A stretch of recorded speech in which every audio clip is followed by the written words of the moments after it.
A sloth, a donkey, and a curious human. Send a prompt and see what they're doing.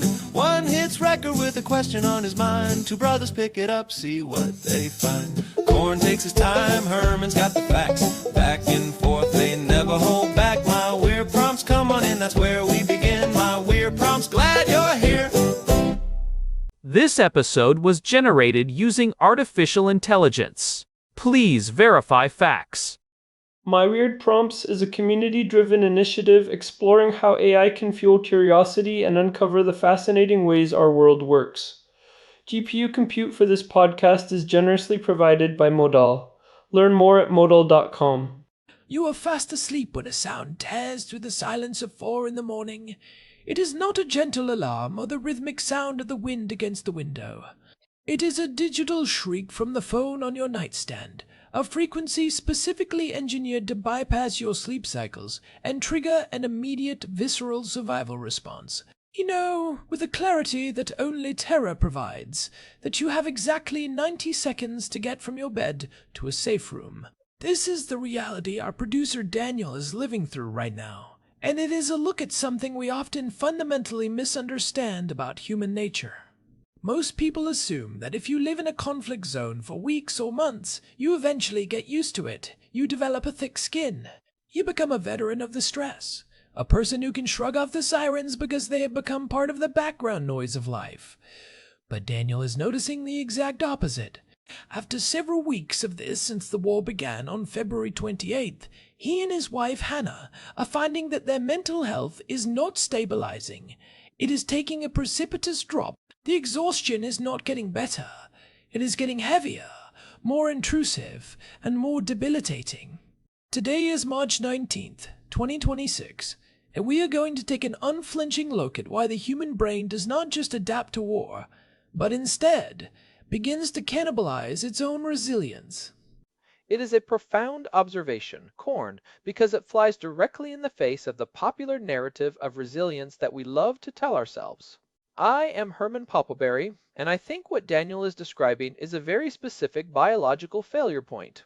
We have this cultural myth of the Blitz spirit, this idea from the Second World War where everyone just stiffens their upper lip, drinks a cup of tea, and carries on as if the falling bombs are merely a weather event. But the neuroscience tells a much darker, much more complex story. When you are in a state of constant threat detection, your brain is not just working hard, it is burning through its own infrastructure. The fatigue of vigilance is not like being tired after a long day of physical labor or a stressful week at the office. It is more like a structural collapse of the very systems that allow you to regulate your emotions, maintain your focus, and make logical decisions. We are talking about metabolic bankruptcy. That word, vigilance, is the anchor for our conversation today. It is not just the 90 seconds of the siren itself. It is every second leading up to it where you are wondering if this is the moment the sky falls. Daniel mentioned that even when things seem quiet, even when he is just trying to make a sandwich or read a book to his son Ezra, he is constantly thinking about shelter options. He is checking the go bag. He is calculating the distance between the kitchen and the safe room. That is a massive cognitive load to carry every single hour of the day. Herman, why does the brain not just adapt? Why do we not become more efficient at this the longer it goes on? If I practice a sport, I get better at it. Why do I get worse at living in a war zone? That is the paradox of the human nervous system. The short answer is that we were never designed for a perpetual state of high alert. Evolutionarily speaking, we are optimized for acute stress, not chronic bombardment.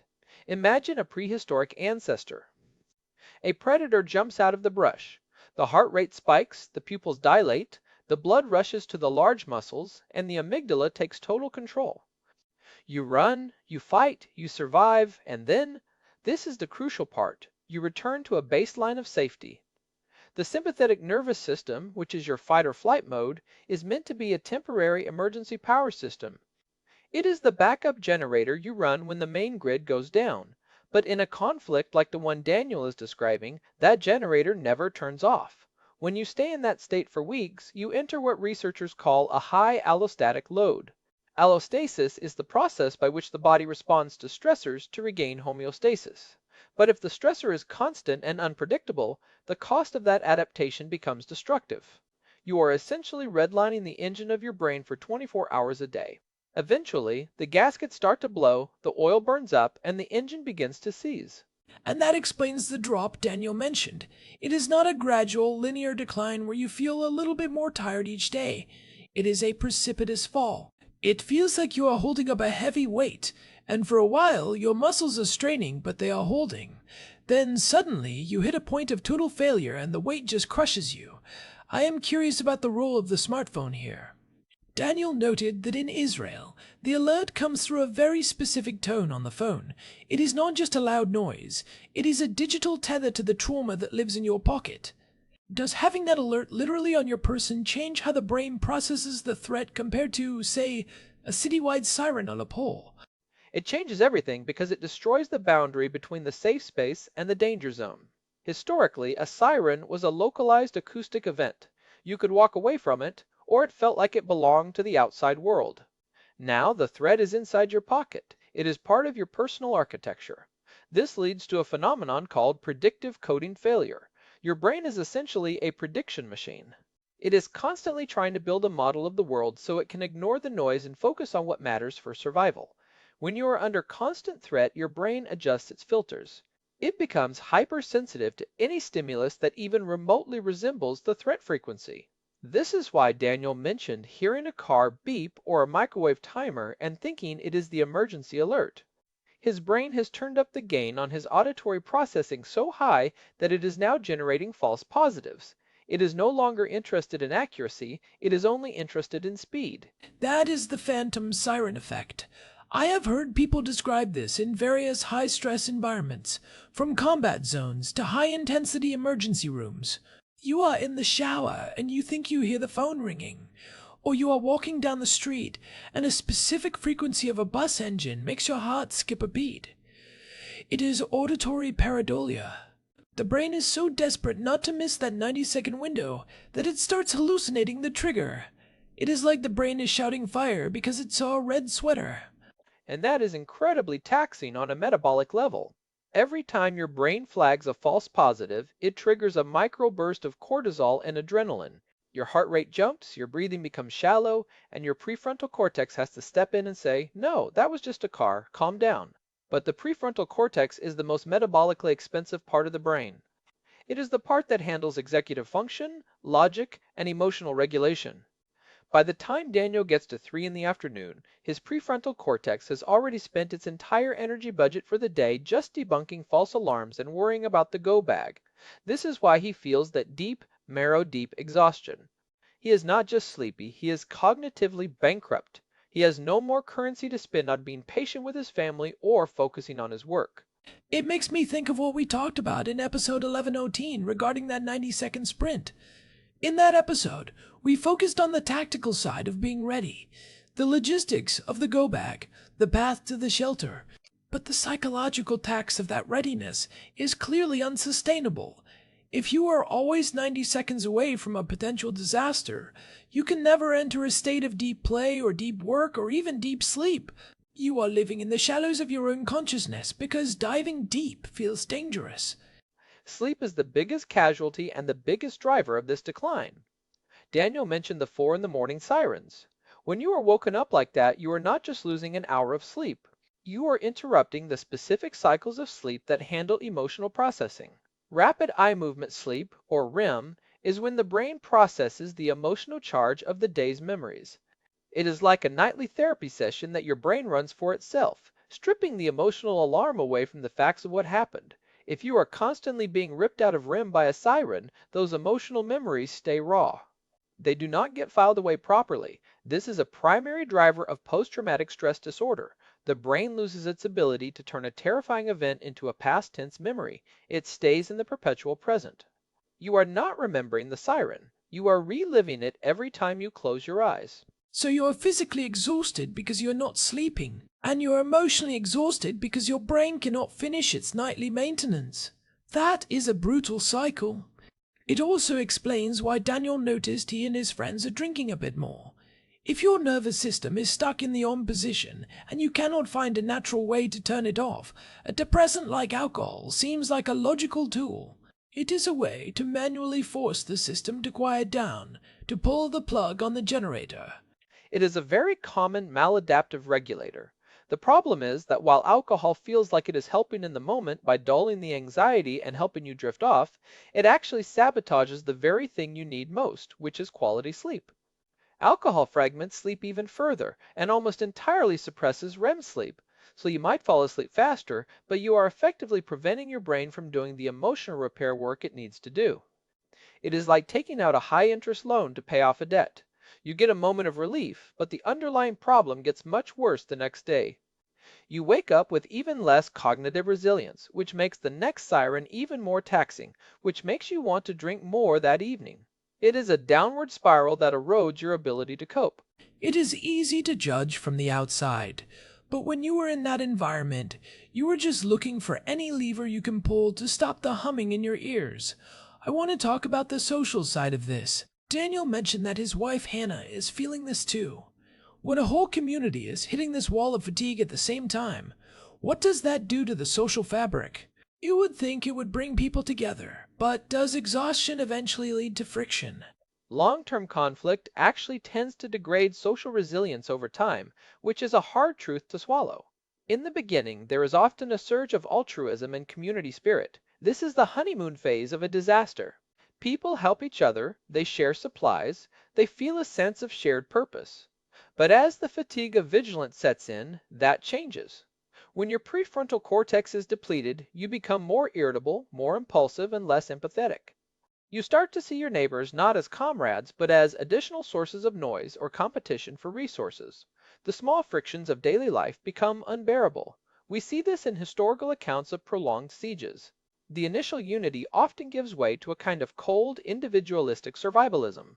People just do not have the emotional bandwidth left to be kind to anyone else. This is what we explored in episode 1261, the idea of the frozen psyche. The brain shuts down the social engagement system to save power for the survival system. That is a sobering thought. It means that the longer this goes on, the harder it is to maintain the very support systems that help you survive it. It is a war of attrition against the soul. I wonder about the concept of the go bag. Daniel mentioned that keeping the bag ready is part of the exhaustion. It is a physical manifestation of the threat. If the bag is by the door, the war is in the house. It is a constant visual reminder that your safety is conditional. That is exactly what I mean by the cognitive load of constant preparation. Every time you look at that bag, your brain does a quick inventory check. Do I have the water? Are the batteries charged? Where are the documents? This is a form of decision fatigue. We usually think of decision fatigue in terms of choosing what to wear or what to eat, but this is high-stakes decision fatigue. You are constantly simulating a disaster in your head to make sure you are ready for it. Each one of those simulations costs energy.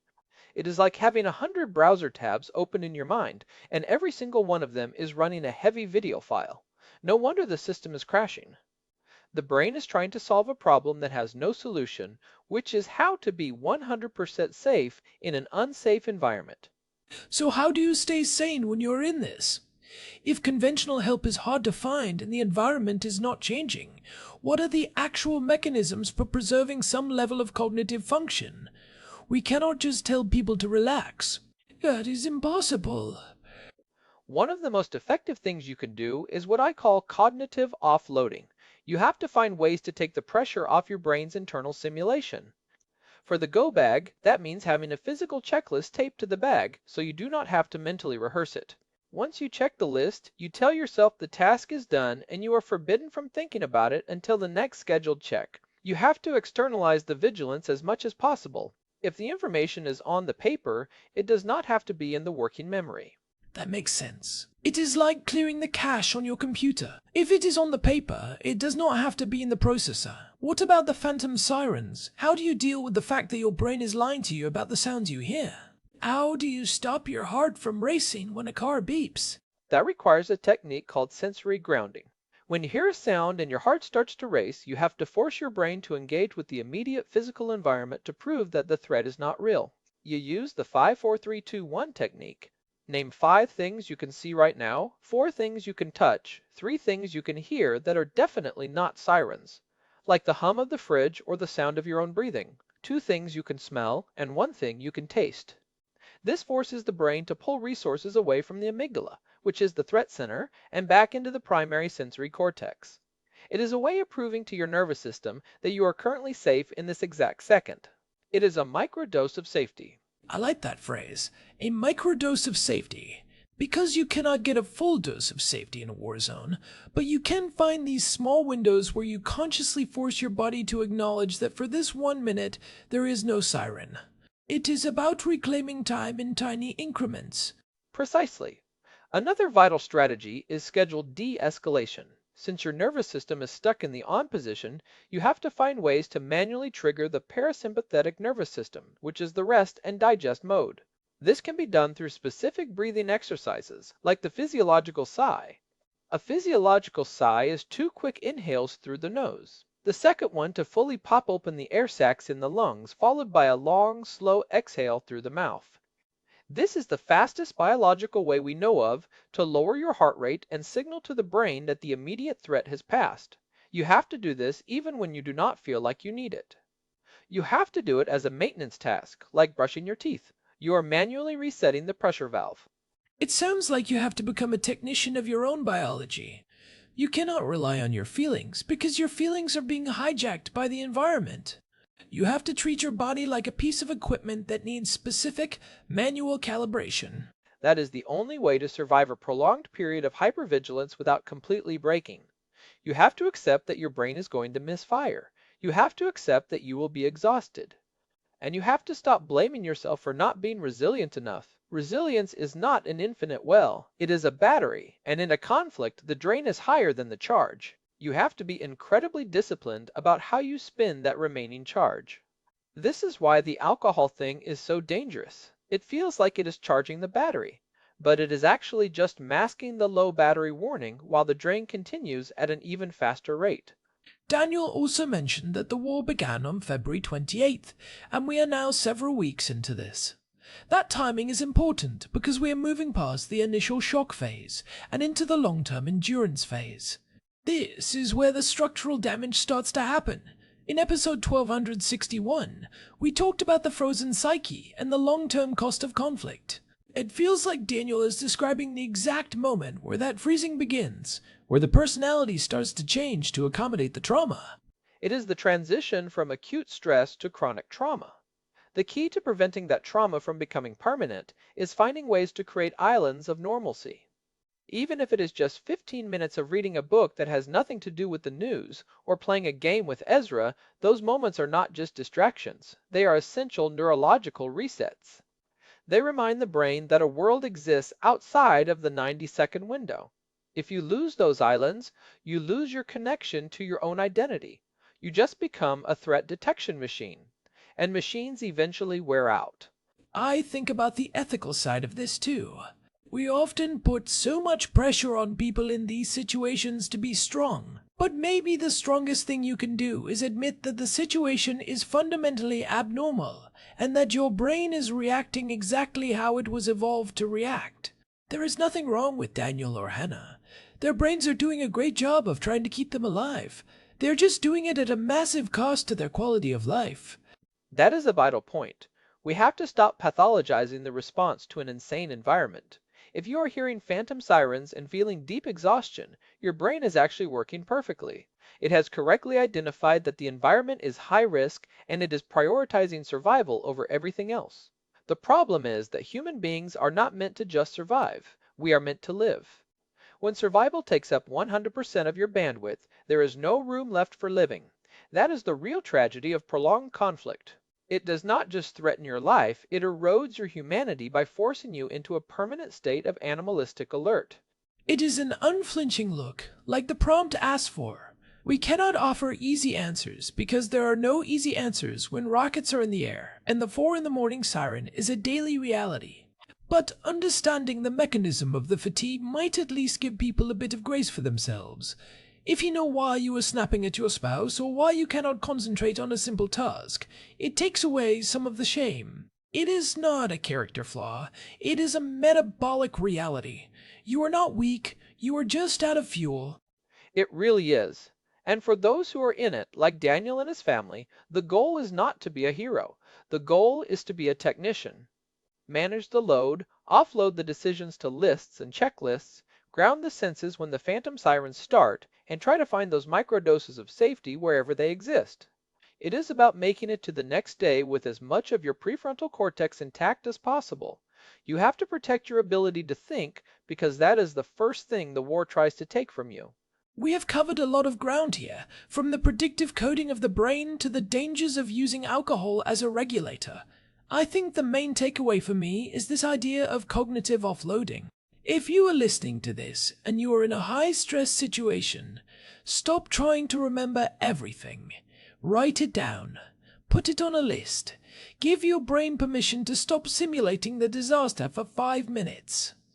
My main takeaway is the importance of the physiological sigh and sensory grounding. You cannot think your way out of a sympathetic nervous system spike. You have to breathe your way out of it. It is a biological override. Use it often, especially after a false alarm. You have to tell your heart to slow down because your brain cannot do it alone anymore. And remember that resilience is a resource you have to manage, not a trait you either have or do not have. This has been a heavy one, but an important one.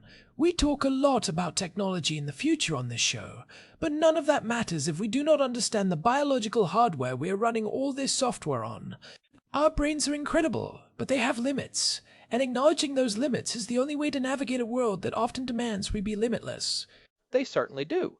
And acknowledging those limits is the first step toward true resilience.